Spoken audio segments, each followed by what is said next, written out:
ఈరోజు తెలంగాణ రైతు బతుకుతుండంటే అది కేవలం కేంద్ర ప్రభుత్వం వల్లనే. ఇవన్నీ అయ్యేటివి కేంద్ర ప్రభుత్వం వల్లనే అవుతున్నాయి. అండ్ వేరే సంఖ్యలు కూడా చూపెడతాను. దాదాపు ఇంకా తక్కువ చూపెడుతున్నా, మొత్తము చూపెడితే మీరు పరేషాన్ అయిపోతారు.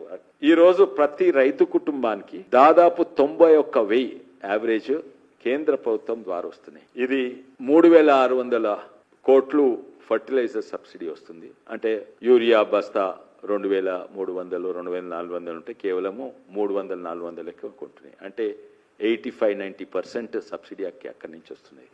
అది కూడా ఎక్కడ ఎక్కువ వస్తున్నాయి? మన తెలంగాణకి, యూపీకి కంపేర్ చేసినా, గుజరాత్ కంపేర్ చేసినా. అంటే కుటుంబానికి 11,000 వస్తున్నాయి ఏడాదికి. అది ఇది కలిసే 86,000. తర్వాత 6,000 రూపాయలు అది ఇస్తున్నారు ప్రతి రైతు కుటుంబానికి. ఇవన్నీ కలిపితే మినిమం 91,000 వస్తుంది కేంద్ర ప్రభుత్వం.